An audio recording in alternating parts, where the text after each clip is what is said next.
உலக தமிழர்களே காரி துப்புறது மாதிரி பிராடுத்தனத்தையும் பித்தலாட்டத்தையும் செஞ்சு நாம் தமிழர் கட்சியின் சீமானவர்கள் மாட்டிக்கிட்டாரு. நீ இவ்வளவு கேவலமான இழி பிறவியா அப்படின்னு எல்லாருமே ஆச்சரியப்பட்டு போய் பார்த்துக்கிட்டு இருக்கிறாங்க. ஏன்னா பொய் சொல்றதுக்கு நம்ம எல்லாருமே உதாரணமா சொல்றது கோயபிள்ஸ் தான் சொல்லுவாங்க. அவர் தான் தன்னுடைய மதி நுட்பத்தால் நம்புறது மாதிரி போய் சொல்லுவார் அப்படின்னு நம்மலாம் படிச்சிருப்போம். இந்த காலத்தில் நீங்கள் ஏன்ப்பா அப்போல்லாம் போய் பார்க்குறீங்க, இந்த காலத்து கோயபிள்ஸ்னால் நம்ம சீமானை சொல்லலாம் போல. அந்த மாதிரி பல கட்டுக்கதைகளை இலங்கைக்கு போயிட்டு வந்ததுலேருந்து இங்கே சொல்லி எல்லாரையுமே ஒரு கிட்டத்தட்ட ஒரு 15 ஆண்டுகளாக நம்ப வச்சு திறன் நீதி வாங்கி நல்லா செட்டில் ஆகிட்டாரு நம்ம சீமான். நீ அடிக்கிற வெயில சொட்டு போடும் போதே தெரியும் நீ பல்ப் வாங்குவேன்னு. உடுமச்சா பிரபாகரனுடன் சீமான் இருக்கிற புகைப்படம் வெளியானதுக்கு அப்புறம் இது போர்ஜரியான புகைப்படம், இது ஃப்ராடு பண்ணி சீமான் வெளியிட்டிருக்கிறாரு அப்படின்னு இயக்குனர் சங்ககிரி ராஜ்குமார் அவர்கள் சொன்னதுக்கு அப்புறம் தான் இந்த விஷயம் விஸ்வரூபமாயிருச்சு. இதை சீமான் அதை நிரூபிங்க அப்படிங்கிறாரு. ஏன்டா பொய்ன்னு அவர் சொல்கிறாரு, நீ தான் உண்மைன்னு நிரூபிக்கணும். அவர் ஏன் நிரூபிக்கணும்? இப்படி கிணத்தனமான கேள்விகளை சீமான் பத்திரிகையாளர்கள்ட்ட கேட்டார்.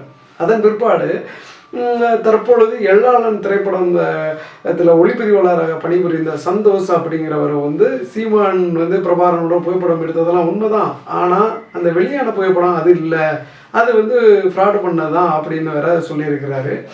அதன் பிற்பாடு இதுவரைக்கும் மீடியாக்களே வராத தலைவர் பிரபாகரனுடைய அண்ணன் மகன் கூட சீமான் சொல்லுவதெல்லாம் கட்டுக்கதை, இவர் சித்தப்பாவுடன் இருந்து சாப்பிட்டு இருக்கிறது வாய்ப்பே இல்லை அப்படின்னு சொல்லிட்டாரு.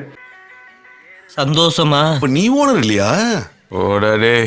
அவர்கள்லாம் சொல்றத பார்க்கும்போது இந்த சீமான் 15 ஆண்டுகளாக தமிழக மக்கள் தலையில நல்லா மிளகா அரைச்சிருக்கிறாரு அப்படின்னு தான் சொல்லணும். தமிழ்நாட்டு மக்கள்கிட்ட மட்டும் இல்லை, உலக தமிழர்கள்டையும் நல்லா மிளகா அரைச்சி நல்லா வசூல் பண்ணி நல்லா சுகபோகமாக வாழ்ந்துகிட்டு இருந்திருக்கிறாரு சீமான். சோரி முடிச்ச மொன்னா நாயி அந்த முக்குல போய் உட்கார்ந்து பிச்சை எடுக்க போகுது, அதுக்கு லவுட்ட பாரு, சவுண்ட் என்னமா குடுக்குதா இது. கிட்டத்தட்ட எல்லாரையும் ஏமாற்றி இருக்கிறாரு. அது மட்டும் இல்லாமல் போராளிகளை ஏதோ ஓட்டல் கடைக்காரர்களை போல, அவர்கள் ஏதோ சாப்பாட்டு ராமன்களை போல இவர் ஆக்கிட்டாருங்க.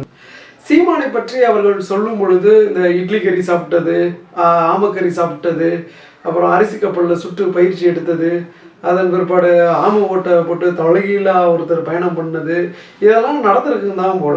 என்ன ஒன்று, இது அனைத்துமே சீமானுக்கு நடக்கலை. ஐயோ போச்சே. அரசியல்வாதிகள் சில பிரார்த்தனங்கள் எல்லாம் பண்ணுவாங்கன்னு கேள்விப்பட்டிருக்கிறேன். என் வாழ்க்கையில் இப்படி ஒரு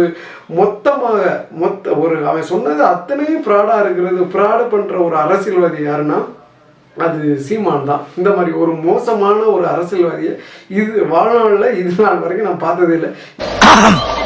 ஏண்டா லேசா தொண்டை கரகரங்குத சரக்கு பழசா பெசங்கள் அந்த சரக்கு குடிச்சா அப்படித்தானே இருக்கும். இப்படி கேடுகட்ட அரசியல்வாதியாக சீமான் இன்னைக்கு இருக்கிறாரு.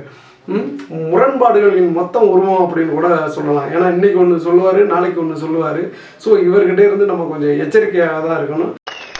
வாய்ப்பில்லை ராஜா, வாய்ப்பு கிடையாது.